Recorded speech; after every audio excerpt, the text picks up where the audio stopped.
Mateo Kapitulo 19. At nangyari na nang matapos ni Jesus ang mga salitang ito, ay umalis siya sa Galilea at napasa mga hangganan ng Judea sa dako paroon ng Jordan. At nagsisunod sa kanya ang lubhang maraming tao, at sila'y pinagaling niya doon. At nagsilapit sa kanya ang mga Fariseo, na siya'y tinutokso nila, at kanilang sinasabi, naaayon baga sa kautusan na ihiwalay ng isang lalaki ang kanyang asawa sa bawat kadahilanan. At siya'y sumagot at sinabi, hindi baga ninyo nabasa, na ang lamalang sa kanila buhat sa pasimula, ay sila'y nilalang niya na lalaki at babae. At sinabi, dahil dito'y iiwan ng lalaki ang kanyang ama at ina, at makikasama sa kanyang asawa, at ang dalawa ay magiging isang laman. Kaya nga hindi na sila dalawa, kundi isang laman. Ang pinapagsama nga ng Diyos, ay huwag papaghiwalayin ng tao.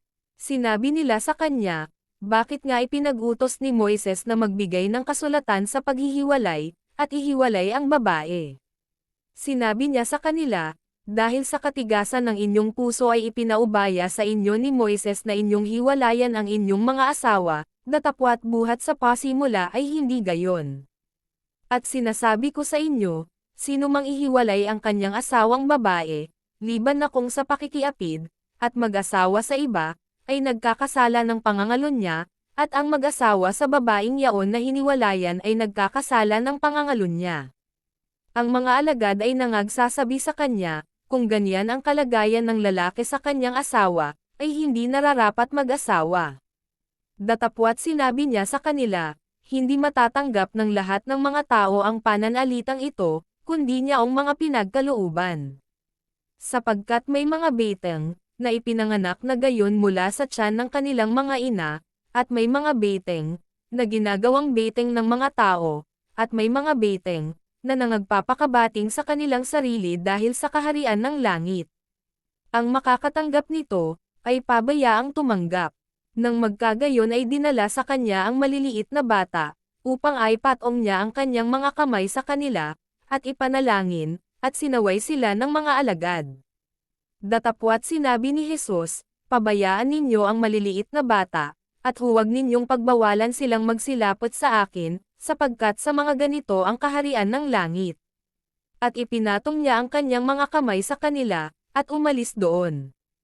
At narito, lumapit sa kanya ang isa, at nagsabi, Guro, ano ang mabuting bagay na gagawin ko upang ako'y magkaroon ng buhay na walang hanggan?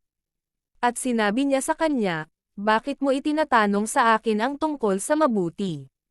May isa, na siyang mabuti, datapwat kung ibig mong pumasok sa buhay, ingatan mo ang mga utos. Sinabi niya sa kanya, alin-alin? At sinabi ni Jesus, huwag kang papatay, huwag kang mangangalunya, huwag kang magnanakaw, huwag sasaksi sa di katotohanan. Igalang mo ang iyong ama at ang iyong ina, at iibigin mo ang iyong kapwa na gaya ng iyong sarili. Sinabi sa kanya ng binata, ang lahat ng mga bagay na ito ay ginanap ko, ano pa ang kulang sa akin? Sinabi sa kanya ni Jesus, kung ibig mong maging sakdal, humayo ka, ipagbili mo ang tinatangkilik mo, at ibigay mo sa mga dukha, at magkakaroon ka ng kayamanan sa langit, at pumarito ka, sumunod ka sa akin. Datapwat nang marinig ng binata ang ganitong pananalita, ay yumaon siyang namamanglaw, sapagkat siya'y isang may maraming pag-aari. At sinabi ni Jesus sa kanyang mga alagad, katotohanang sinasabi ko sa inyo, mahirap na makapasok ang isang taong mayaman sa kaharian ng langit. At muling sinasabi ko sa inyo, magaan pa sa isang kamelyo ang dumaan sa butas ng isang karayom, kaysa isang taong mayaman ang pumasok sa kaharian ng Diyos. At nang marinig ito ng mga alagad, ay lubhang nangagtaka, na nagsisipagsabi, sino nga kaya ang makaliligtas?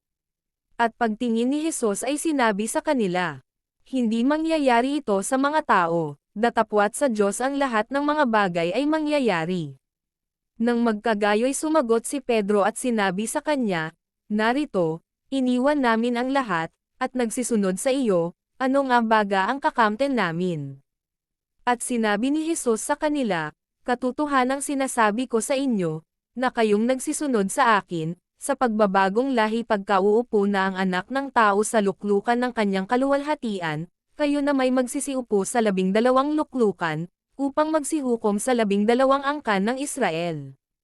At ang bawat mag-iwan ng mga bahay, o mga kapatid na lalaki, o mga kapatid na babae, o ama, o ina, o mga anak, o mga lupa, dahil sa aking pangalan, ay tatanggap ng tig-100, at magsisipagmana ng walang hanggang buhay. Datapwat maraming mga una na mangga huhuli, at mga huli na mga uuna.